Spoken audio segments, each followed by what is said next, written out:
Bismillahirrahmanirrahim. Alhamdulillahirabbil alamin. Wassalatu wassalamu ala nabiyyina Muhammadin wa ala alihi wa sahbihi ajma'in. Amma ba'd. Kita sering mendengar istilah amal jariyah, yaitu sebuah amalan yang akan menghasilkan pahala yang terus mengalir kepada pelakunya.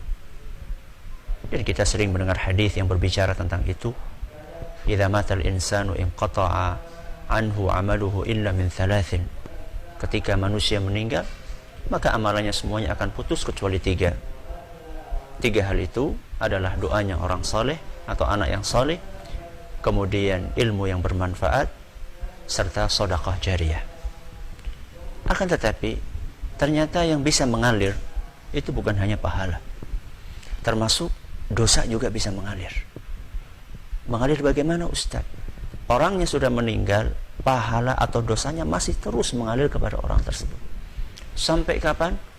Ila masya Allah, sampai waktu yang dikehendaki oleh Allah Azza wa Jalla. Dan ini tentu kita harus waspadai. Dosa yang kita lakukan semasa kita hidup saja itu sudah banyak, apalagi masih ketambahan dengan dosa-dosa yang akan kita terus rasakan efeknya walaupun kita sudah meninggal dunia. Apakah dosa-dosa itu saja? Apakah saja dosa-dosa tersebut? Di antaranya adalah apa yang disebutkan oleh Nabi SAW dalam hadis riwayat Muslim, di mana Rasulullah SAW bersabda, "Man sanna fil Islami sunnatan sayyi'ah." Barang siapa yang memberi contoh sesuatu yang buruk, sesuatu yang jelek, sesuatu yang negatif, maka apa akibatnya? Kana alaihi wizruha wa wizru man amila biha min ba'dihi min ghairi an yanqusa min awzarihim syai'. Maka sungguh, kata Nabi SAW, dia akan mendapatkan dosa orang yang melakukannya. Setiap orang yang mencontoh perbuatan tersebut sesudah dia, tanpa mengurangi dari dosa mereka sedikit pun. Hadis riwayat Muslim. Para pemirsa yang kami hormati, ini adalah sebuah peringatan keras dari Nabi kita Muhammad SAW, bahwa siapapun yang memberikan contoh yang jelek dengan perilakunya, dengan tutur katanya, kemudian perilaku yang jelek atau tutur kata yang jelek itu dicontoh sama orang lain, maka dia akan mendapatkan dosa sebanyak orang yang mencontoh perbuatan dia. Saya beri contoh bagaimana efek dari dosa-dosa yang namanya dosa jariyah tersebut. Kita masih ingat cerita dua orang putra Nabi Adam alaihissalam yang disebutkan dalam beberapa riwayat, namanya lah Qabil dan Habil.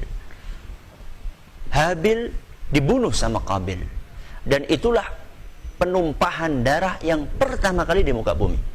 Sehingga diceritakan di dalam Al-Quran bahwa Qabil sang pembunuh bingung jenazahnya si Habil ini mau diapain, karena memang sebelumnya nggak pernah ada cerita penumpahan darah di muka bumi.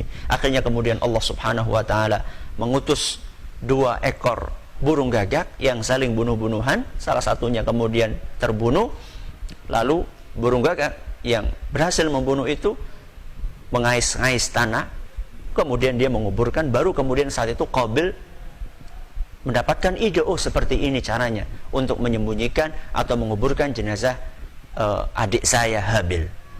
Nah, apa efek dari perbuatan Qabil ini? Yang dia membuat perilaku pembunuhan, memberikan contoh pembunuhan kepada manusia yang ada di muka bumi ini. Kita dengarkan hadis Nabi SAW yang diriwayatkan oleh Imam Bukhari, Ibnu Majah dan yang lainnya. Rasulullah SAW bersabda, "La tuqtalu nafsun zulma illa kana 'ala ibni Adam al-awwal kiflun min damiha." Rasulullah SAW mengatakan, setiap ada nyawa yang ditumpahkan, setiap darah yang ditumpahkan di muka bumi ini tanpa dengan alasan yang dibenarkan oleh agama, setiap ada orang yang dibunuh di muka bumi ini, maka anak Adam yaitu Qabil akan mendapatkan dosa sebanyak orang yang terbunuh tersebut. Subhanallah. Perhatikan bagaimana efek dari memberikan contoh perbuatan yang jelek. Anda bisa bayangkan berapa manusia yang terbunuh di muka bumi ini, berapa manusia-manusia yang jadi korban pembunuhan di muka bumi ini. Sebanyak itu manusia terbunuh, maka sebanyak itu pula dosa yang akan dirasakan oleh Qabil. Na'udzubillah min dzalik. Maka hati-hati, jangan sampai kita memberikan contoh-contoh yang jelek. Ya. Kadang-kadang ada orang bikin desain, misalnya desain pakaian rok mini misalnya, dengan desain seperti ini. Semakin banyak orang yang menggunakan rok yang dia desain, maka akan semakin banyak pula dosa yang akan dia rasakan. Termasuk juga orang-orang yang menebarkan sesuatu yang jelek, sesuatu yang buruk, ya, di internet, cerita-cerita porno, kemudian tulisan-tulisan yang tidak baik. Setiap orang yang membaca tulisan tersebut, kemudian tergerak syahwatnya, lalu dia kemudian berzina, maka orang yang menulis cerita itu akan mendapatkan dosa sebanyak orang yang membacanya. Termasuk juga orang tua. Hati-hati para orang tua. Perilaku Anda dicontoh oleh anak Anda. Sebagaimana perilaku baik Anda dicontoh sama anak Anda, perilaku buruk Anda juga dicontoh sama anak Anda. Sebagian orang tua menganggap remeh merokok di hadapan anaknya, ya, mengeluarkan umpatan kata-kata yang kotor di hadapan anaknya. Ternyata tanpa dia sadari anaknya mencontoh perbuatan dia. Anaknya ikut merokok, anaknya ikut mengumpat, anaknya nonton TV, acara-acara yang tidak baik. Kemudian anaknya ini mewariskan perilaku buruk itu kepada cucunya, cucu dari sang bapak yang pertama. Kemudian mewariskan kepada cicitnya, dan seterusnya. Dan selama itu pula Anda akan mendapatkan aliran dosa. Yang kedua, di antara bentuk dosa jariyah yang disebutkan oleh Nabi SAW adalah sebuah hadis yang diriwayatkan oleh Imam Muslim. Beliau SAW bersabda, "Man da'a ila dhalalatin." Barang siapa yang mengajak orang lain kepada sebuah kesesatan, kana 'alaihi minal ithmi mithlu athami man tabi'ah, la yanqusu dzalika min athamihim syai'a. Barang siapa yang mendakwahkan kepada kesesatan, mengajak orang lain kepada kesesatan, maka dia akan mendapatkan dosa setiap orang yang mengikuti aliran sesat yang diajarkan tersebut, tanpa mengurangi dosa orang yang mengikuti dia. Subhanallah. Hati-hati, hati-hati kaum muslimin, kaum muslimat yang kami hormati. Hati-hati ketika kita mengajarkan sesuatu. Sungguh setiap apa yang kita ucapkan dicatat oleh Allah Subhanahu wa taala dan akan kita pertanggungjawabkan nanti di hadapan Allah Tabaraka wa taala. Bagaimana seandainya yang kita ajarkanlah sesuatu yang menyimpang dari agama? Bagaimana seandainya sesuatu yang kita ajarkan adalah sesuatu yang tidak cocok dengan Al-Qur'an dan sunnah Nabi SAW?